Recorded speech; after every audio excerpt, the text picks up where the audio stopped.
আমাকে হ্যাভ দিয়ে সেন্টেন্স শিখিয়ে দাও না মা। বলো না প্লিজ মা, বলো না, বলো বলো না, বলো না। আমি জানি না ইচ্ছে। এইটুকু লেখাপড়াও শেখোনি তুমি? এবারই বউ হয়ে চলে এসেছো।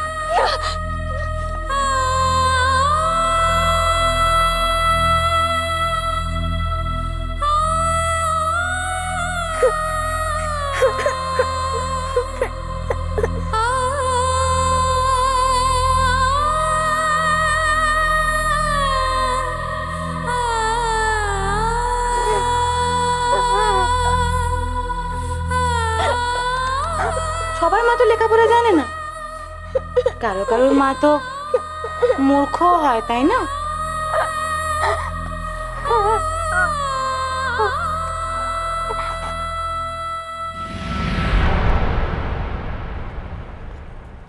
ইচ্ছে, আয় মা আয়, তুই আমার কাছে পড়বি, আয় আয়। অনেক হয়েছে ইন্দু, বন্ধ করো এসব, ছাড়ো। যা বাবা, পরবর্তী আমি আবার কি করলাম? তোমরা সবাই না সবার রাগটা আমার উপর উসুল করো। আর তুমি কি করো ইন্দু? আলোর রাগটা তুমি ইচ্ছের উপর উসুল করছো না? তোমার যদি আলোকে ছোট করতে হয়, তুমি ওর সামনাসামনি ওর মুখোমুখি গিয়ে কথাগুলো বলবে। তুমি ইচ্ছেকে কেন এর মধ্যে টেনে আনছো? বড় বৌদি, আমি ইচ্ছের পড়াশোনা নিয়ে চিন্তিত। মোটেও না, তোমার ইচ্ছের পড়াশোনা নিয়ে বিন্দুমাত্র চিন্তা নেই, বরং এটা তোমার কাছে একটা মজার বিষয় হয়ে উঠেছে। এটা তুমি কি বললে বড় বৌদি? আমি কোন কথাটা নিয়ে মজা করছি, কোন বিষয়টা নিয়ে মজা করলাম তুমি বলো? দেখো, ইচ্ছের মা যে পড়াশোনা জানে না সেটা তো সত্যি। আর তুমি কখনো ভেবেছিলে এরকম একটা গন্ডমূর্খ মেয়ে আমাদের বাড়িতে বউ হয়ে আসবে? আচ্ছা বড় বৌদি, ইচ্ছে যখন ওর স্কুলে বাকি বাচ্চাদের মায়েদের দেখে তারা পড়াশোনা জানে, ওর মা জানে না, এটা ভেবে ওর নিজের খারাপ লাগছে না? ইচ্ছের জন্য এত চিন্তা করতে তোমাকে তো আগে কখনো দেখিনি। সে তুমি দেখার চেষ্টা করনি, তাই এখনো কিন্তু সেটা খুব একটা চোখে পড়ছে না ইন্দু। তোমার চোখ মুখ কিন্তু অন্য কথা বলছে। বড় বৌদি, তুমি কিন্তু আমার তুমি যা করছিলে সেটাই করো, অর্ককে পড়াও, ইচ্ছেকে আমি দেখছি।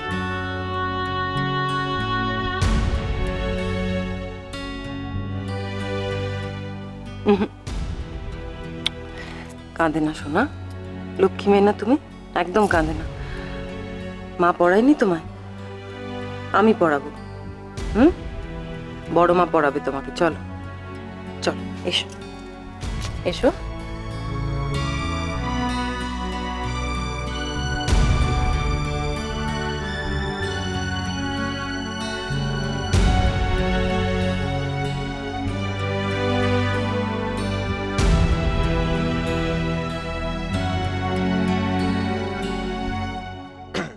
কিরে,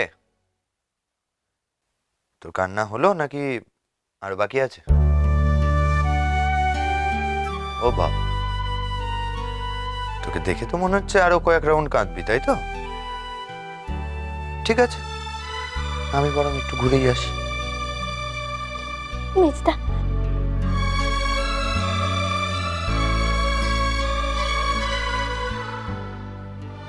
চোখের জলটা মুছিয়ে ফেলতে চেয়েছিলাম, কি করবো বল? নিজের এত কামতি যে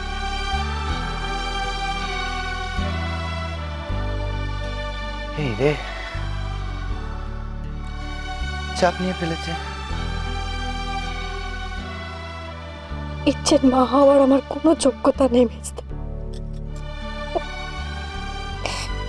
মেয়েটা কত আশা নিয়ে আমার কাছে এলো পড়বে বলে, আর আমি ওকে পড়াতে পারলাম না। আমি না সবসময় চেয়েছি মেজদা, ইচ্ছেকে যাতে কেউ কষ্ট না দেয়, কেউ না। অথচ আমি আজ মেয়েটাকে কষ্ট দিলাম। কেমন মা আমি জি। তাহলে কি করবি ঠিক করলি? মায়ের পদ থেকে ইস্তফা দিবি? তুমি? হ্যাঁ, আমি। এমন করে বলছিস যেন মা হতে গেলে স্পেশাল কোনো কোয়ালিফিকেশন লাগে। দেখাল পৃথিবীতে এটাই একমাত্র সম্পর্ক যেখানে কোনো হিসেব নিকেশ চলে না। মা মাই হয় আলো। মায়ের আবার যোগ্যতা বিচার? তুই কিন্তু হাসালি আমায়। হ্যাঁ, কথাগুলো তো এত জোর দিয়ে বলতে পারবো না মিথ্যা, সে অধিকার আমার নেই। আমি তোর ইচ্ছেকে জন্ম দিইনি।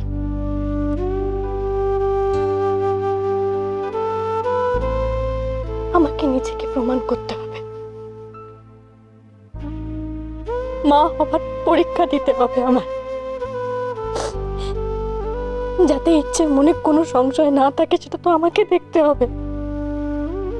নয়তো দুদিন বাদে ইচ্ছের বাবা একই কথা বলবে, ভাববে এ মেয়ের জন্য কেমন মা নিয়ে এসেছে সে, তাই না? তুই এইসব কথা ভেবেছিস আলো?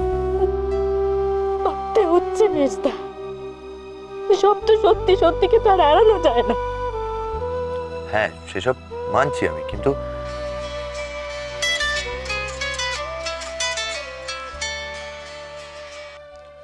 হ্যাঁ সৌরভ বল, কথা বলবি?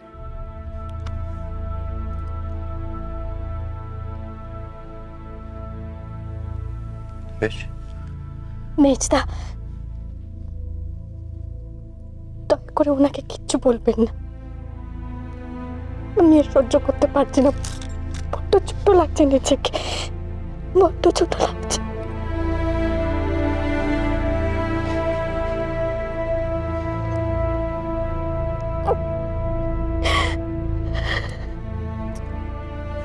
হ্যাঁ বল। আরে মেজদা, কেসটা কি বলতো? ফোন ধরতে এক চোখ লাগিয়ে দিলি।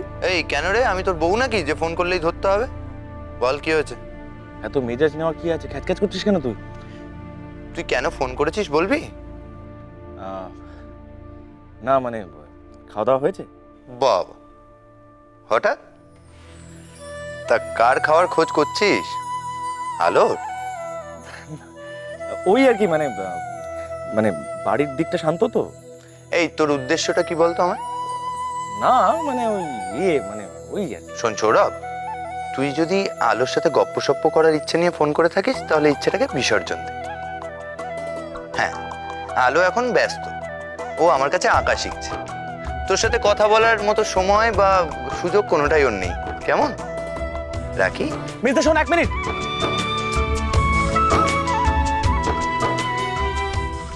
পুরো পাগল।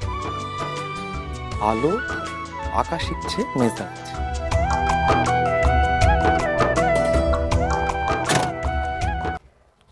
I have a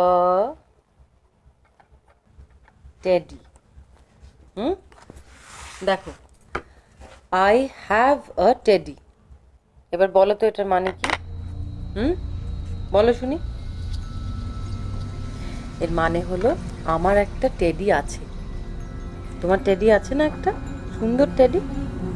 নাও ধরো, ধরো, এখানে লেখো, সুন্দর করে লেখো, আই হ্যাভ আ টেডি। ইচ্ছে কি হলো? লিখবে না তুমি? আমি তোমার কাছে পড়বো।